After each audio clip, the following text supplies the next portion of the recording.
সপ্তাহের যুদ্ধবিরতির পর ইরান এবং আমেরিকার মধ্যে মেক আ ব্রেক বৈঠককে ঘিরে আন্তর্জাতিক মহলে নজর গিয়ে পড়েছে পাকিস্তানের দিকে। বিশ্ব রাজনীতির গুরুত্বপূর্ণ এই মুহূর্তে ইরানের শীর্ষ নেতৃত্ব এবং আমেরিকার একটি প্রতিনিধি দল পাকিস্তানের রাজধানী ইসলামাবাদে পৌঁছয়। আমেরিকার প্রতিনিধি দলের নেতৃত্বে ছিলেন ভাইস প্রেসিডেন্ট জেডি ভান্স। তবে এই বৈঠকের কূটনৈতিক তাৎপর্যের পাশাপাশি যে বিষয়টি সবথেকে বেশি আলোচনার জন্ম দিয়েছে তা হলো পাকিস্তানের ক্ষমতার প্রকৃত চিত্র এবং সেই চিত্রকে সামনে এনে দেওয়ার ক্ষেত্রে সেনাপ্রধান আসিম মুনিরের ভূমিকাই।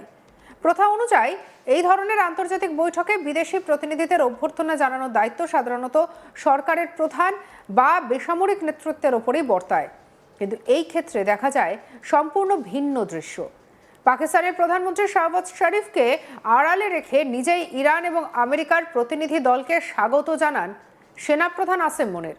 বিশ্লেষকদের মতে এই ঘটনায় স্পষ্ট করে দেয় যে পাকিস্তানে প্রকৃত ক্ষমতার কেন্দ্র কোথাও অবস্থান করছে। বিশ্লেষকদের একাংশের মতে এই পুরো ঘটনাকে আসিম মুনির একটি সুপরিকল্পিত শক্তি প্রদর্শনের মঞ্চ হিসেবে ব্যবহার করেছেন। শুধু উপস্থিতি নয়, তার আচরণ, দেহভঙ্গি, এমনকি পোশাক নির্বাচন, সবকিছুর মধ্যেই লুকিয়েছিল একটা স্পষ্ট বার্তা। ইরানের ৭১ জন সদস্যদের প্রতিনিধি দল ইসলামাবাদে পৌঁছলে তাদেরকে স্বাগত জানানোর সময় আসিম মুনিরকে দেখা যায় যুদ্ধকালীন কমব্যাট পোশাকে। আর ওই প্রতিনিধি দলের নেতৃত্বে ছিলেন ইরানের পার্লামেন্টের স্পিকার মোহাম্মদ গালিবাফ এবং বিদেশমন্ত্রী আব্বাস আরাকচি। সামরিক পোশাকে মুনিরের উপস্থিতি অনেকের কাছে তাৎপর্যপূর্ণ বলেই মনে হয়েছে।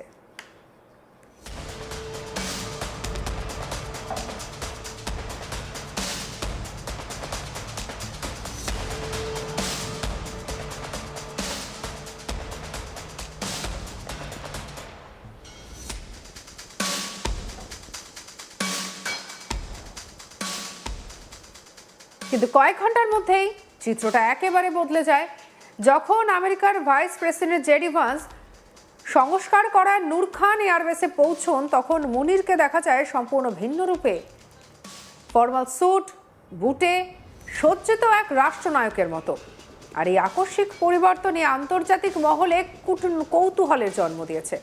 ভূ রাজনৈতিক বিশ্লেষকদের মতে এই পোশাক পরিবর্তন কোনো কাকতালীয় বিষয় নয়, বরং অত্যন্ত সচেতনভাবে নেওয়া একটি কৌশলগত সিদ্ধান্ত। অবসরপ্রাপ্ত মেজর জেনারেল সঞ্জয় মেস্টনের মতে বিদেশি প্রতিনিধিদের অভ্যর্থনা জানানোর ক্ষেত্রে একজন সেনা কর্মকর্তার পক্ষে ইউনিফর্ম পরা স্বাভাবিক, কিন্তু মুনিরের এই ভিন্নধর্মী পোশাক নির্বাচন একটি বার্তা বহন করে। তিনি ইরানের সঙ্গে সম্পর্ককে সামরিক দৃষ্টিকোণ থেকে দেখছেন, আর আমেরিকার সঙ্গে সম্পর্ককে কূটনৈতিক স্তরে উপস্থাপন করতে চাইছেন। অন্যদিকে প্রতিরক্ষা বিশেষজ্ঞ সন্দীপ উন্নিথানও মনে করেছেন যে ইরানি প্রতিনিধি দলের সঙ্গে সাক্ষাতের সময় কমব্যাট ইউনিফর্ম পরা ছিল একটি সচেতন পদক্ষেপ। তার মতে ইরান এবং পাকিস্তান সাম্প্রতিক সময়ে টানাপোড়েনের প্রেক্ষাপটে এই সিদ্ধান্ত নেওয়া হয়েছে। ভৌগোলিক এবং ঐতিহাসিক কারণেই ইরান এবং পাকিস্তানের মধ্যে দীর্ঘদিন ধরে ঘনিষ্ঠ সম্পর্ক বিদ্যমান, কিন্তু সাম্প্রতিক সময়ে যদি আমরা দেখি সেই সম্পর্কে ফাটল ধরেছে। ২০২৪ সালে ইরান পাকিস্তানের বালুচিস্তান প্রদেশে ড্রোন এবং ক্ষেপণাস্ত্র হামলা চালায়। তেহরানের দাবি ছিল যে জৈশ আল আদল নামে একটি সশস্ত্র সংগঠনকে লক্ষ্য করে এই হামলা করা হয়েছে। এই সংগঠনটির বিরুদ্ধে ইরানের সিস্তান প্রদেশে একাধিক হামলার অভিযোগ রয়েছে। এর পাল্টা হিসেবে পাকিস্তান ও ইরান সিস্তান বালুচিস্তান প্রদেশের সামরিক অভিযান চালায়। এই পাল্টাপাল্টি হামলার ফলে দুই দেশের মধ্যে উত্তেজনা চরমে পৌঁছয়। পরে চীনের মধ্যস্থতায় পরিস্থিতি কিছুটা শান্ত হলেও সম্পর্ক এখনও পুরোপুরি স্বাভাবিক হয়নি।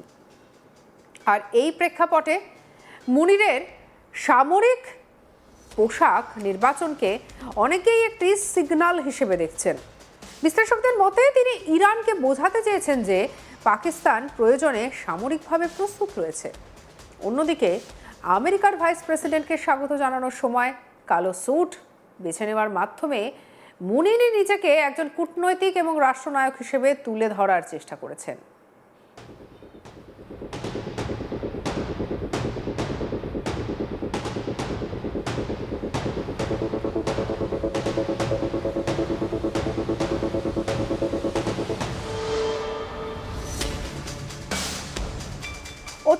আমেরিকার প্রাক্তন প্রেসিডেন্ট ডোনাল্ড ট্রাম্পের সঙ্গে বৈঠকের সময় তাকে স্যুট পরিহিত অবস্থায় দেখা গিয়েছিল। বিশেষজ্ঞদের মতে এই দুই ভিন্ন রূপের মাধ্যমে মুনির একদিকে আন্তর্জাতিক মহলকে আর অন্যদিকে দেশের আভ্যন্তরীণ রাজনীতিকে একটি বড় বার্তা দিতে চেয়েছেন।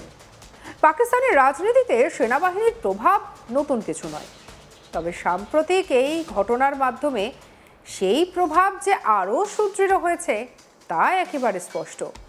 অবসরপ্রাপ্ত মেজর জেনারেল সঞ্জয় সাই বলেছেন, পাকিস্তানের সেনাবাহিনী প্রকৃত ক্ষমতার অধিকারী। তার মতে আসিম মুনির এই বৈঠকের মাধ্যমে সেই বাস্তবতাকেই আরও এক ধাপ সামনে নিয়ে এসেছেন। তিনি আন্তর্জাতিক স্তরে নিজেকে আলোচনার কেন্দ্রবিন্দুতে রাখতে চান এবং তা করতে সক্ষমও হয়েছেন। এছাড়াও এই বৈঠকে আরেকটি গুরুত্বপূর্ণ মুহূর্ত ছিল আমেরিকার ভাইস প্রেসিডেন্ট জেডি ভান্স এবং পাকিস্তানের বিদেশমন্ত্রী ইশাক দারের মধ্যে সৌহার্দ্যপূর্ণ আলাপচারিতা। নূর খান এয়ারবেসে তাদের মধ্যে উষ্ণ কথোপকথন, দারের পিঠে ভান্সের চাপড় দেওয়া কূটনৈতিক মহলে বিশেষভাবে আলোচিত হয়েছে। প্রাক্তন কূটনীতিক রাজীব ডোগরার মতে এই ঘটনাও একটি গুরুত্বপূর্ণ বার্তা বহন করে। তার মতে আমেরিকা পাকিস্তানের দ্বৈত ক্ষমতা কাঠামো সম্পর্কে সম্পূর্ণ সচেতন। সেনাবাহিনীর প্রভাব স্বীকার করলেও তারা বেসামরিক নেতৃত্বকে গুরুত্ব দিতে চায়, আর এই আচরণের মাধ্যম দিয়েই সেই বার্তা দেওয়া হয়েছে। সব মিলিয়ে ইসলামাবাদের এই বৈঠক শুধুমাত্র ইরান এবং আমেরিকার মধ্যে কূটনৈতিক আলোচনা নয়, বরং পাকিস্তানের আভ্যন্তরীণ ক্ষমতার রাজনীতি এবং আন্তর্জাতিক স্তরে তার অবস্থানকে নতুনভাবে তুলে ধরার একটি গুরুত্বপূর্ণ মঞ্চে পরিণত হয়েছে। বিশ্লেষকদের একাংশের মতে এই পুরো ঘটনার সবথেকে বড় কৌশলগত লাভবান হয়েছে আসিম মুনির নিজেই।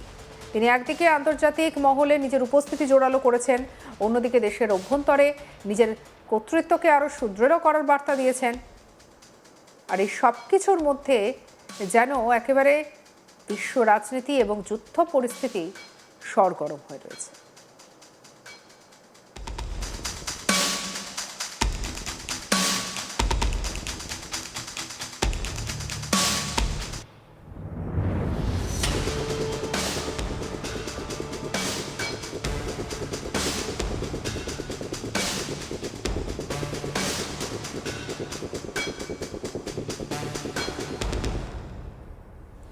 মধ্য এশিয়ার ক্রমবর্ধমান উত্তেজনা এবং রক্তক্ষয়ী সংঘাতের আবহে কূটনৈতিক উদ্যোগের এক গুরুত্বপূর্ণ অধ্যায় শুরু হতে চলেছে পাকিস্তানের রাজধানী ইসলামাবাদে।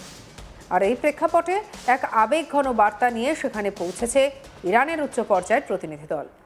প্রতিনিধি দলের নেতৃত্বে রয়েছেন ইরানের পার্লামেন্ট স্পিকার মোহাম্মদ বাঘের গালিফা। আর তারপরে এই যুদ্ধ পরিস্থিতি ঠিক কোন দিকে গড়িয়েছে সেটা তো আমরা সবাই জানি। এই শান্তি চুক্তি একেবারেই ফলপ্রসূ হয়নি। এই শান্তি বৈঠক আখেরে বিষপাও চলে। তাহলে কি আমরা ধীরে ধীরে তৃতীয় বিশ্বযুদ্ধের দিকে এগিয়ে চলেছি? এই প্রশ্নটাই বর্তমানে ঘোরাফেরা করছে। সঙ্গে রাখুন আজ তাক বাংলাকে, সাবস্ক্রাইব করতে ভুলবেন না।